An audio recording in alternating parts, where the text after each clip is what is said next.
को देखिए दोस्तों, बिहार के मुख्यमंत्री नीतीश कुमार के साथ भाजपा के नेता और उनके डेप्यूटी चीफ मिनिस्टर सम्राट चौधरी जो हैं वो मुस्कुरा रहे हैं। न जाने कौन सा गम छुपा रहे हैं। याद कीजिएगा दोस्तों, कुछ ही महीनों पहले की बात है जब सम्राट चौधरी ने डंके की चोट पर कहा था, क्या कहा था कि मैं जो ये पगड़ी मैंने लगाई हुई है ये नीतीश कुमार के मुख्यमंत्री पद से हटने के बाद ही ये पगड़ी हटेगी। याद है कि नहीं आपको? उन्होंने ऐसा कहा था। आज उन्हें अपनी इस पगड़ी को और कस के बांधना पड़ेगा।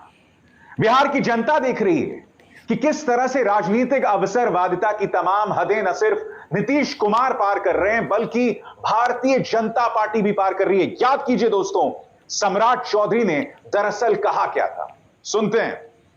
भाजपा की सरकार बनाना है और जब तक नीतीश कुमार को सत्ता से नहीं हटाएंगे तब तक ये पगड़ी हमारे सर से नहीं खुलेगी। बताइए ना सम्राट जी, आज इस पगड़ी का क्या कीजिएगा?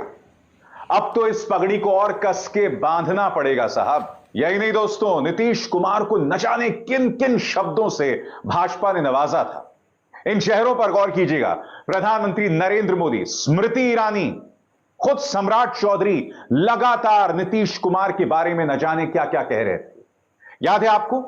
विधानसभा के अंदर नीतीश कुमार ने एक बयान दिया था और वो बयान जो था वो काफी विवादास्पद हो गया था क्योंकि जो उनके कहने का तरीका था वो बहुत ही अजीबोगरीब सुनाई दे रहा था। कुछ लोगों को वो अश्लील भी लगा था। हालांकि जो संदेश था उसके जरिए वो यही बतलाने की कोशिश कर रहे थे कि जब से राज्य की महिलाएं शिक्षित हुई हैं तब से रिप्रोडक्टिव हेल्थ के बारे में वो और जागरूक हुई हैं। मगर नीतीश कुमार का तरीका जो था ना वो बहुत ही अश्लील सा लग रहा था। वो और बेहतर शब्दों का चयन कर सकते थे मगर उनके इस भाषण पर याद कीजिए, प्रधानमंत्री से लेकर सम्राट चौधरी से लेकर स्मृति ईरानी से लेकर लोगों ने क्या क्या नहीं कहा था। सबसे पहले सुनते हैं नीतीश कुमार ने क्या कहा था, सुनते हैं। जो पुरुष है वो तो रोज रात में जो सदिया होता है उसके साथ करता है ना, तो उसी में और पैदा हो जाता है। और लड़की पढ़ लेती है तो हमको मालूम था कि वो करेगा, ठीक है, लेकिन अंतिम में भीतर मत घुसाओ, उसको बाहर कर दो। करता तो है तो उसी में। हाँ, सुन के आपको यह बयान बहुत ही वाहियात लगता है। और याद कीजिएगा, चुनावी सभा में प्रधानमंत्री नरेंद्र मोदी ने इसका जिक्र किया था। सामने महिलाएं बैठी थीं और कहा था कि इंडिया गठबंधन के एक नेता ने महिलाओं का अपमान किया और फिर वो महिला सम्मान की बात करने लगे। वैसे तो आपकी पार्टी का बहुत लंबा चौड़ा इतिहास है। बलात्कारी राम रहीम को आपकी पार्टी पैरोल पर रिहा करती है। बृजभूषण शरण सिंह के खिलाफ चार्जशीट दाखिल होने के बावजूद पार्टी से नहीं निकाले जाते हैं। कुलदीप सिंह सेंगर हो, स्वामी चिन्मयानंद हो, उनके खिलाफ पार्टी की नरमी सब जानते हैं।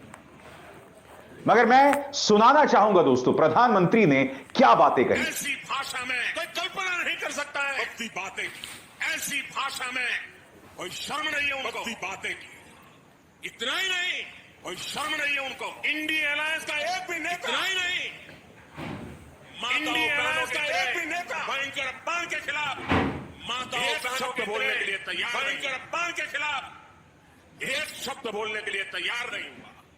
मैं फिर आपसे सवाल पूछना चाहता हूं, प्रधानमंत्री ने जो ये बात कही, ये राजनीतिक अवसरवादिता है या नहीं? सिर्फ इसलिए क्योंकि आपको जनता दल यूनाइटेड के साथ सत्ता में आना है तो आप अपने स्वाभिमान के साथ इतना बड़ा समझौता करेंगे?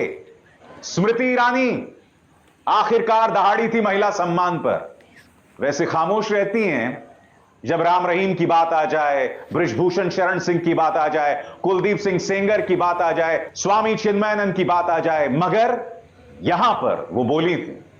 सुनिए क्या कहा था स्मृति ईरानी ने। मुझे इस बात का खेद भी, इस बात का आक्रोश भी, और अंग्रेजी में एक शब्द है डिस्गस्ट।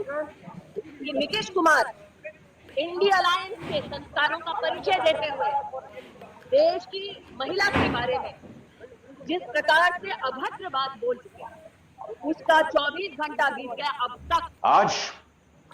आज उसी नीतीश कुमार को गले लगा लिया गया है। मगर क्या हमें इस पर हैरत में पड़ना चाहिए?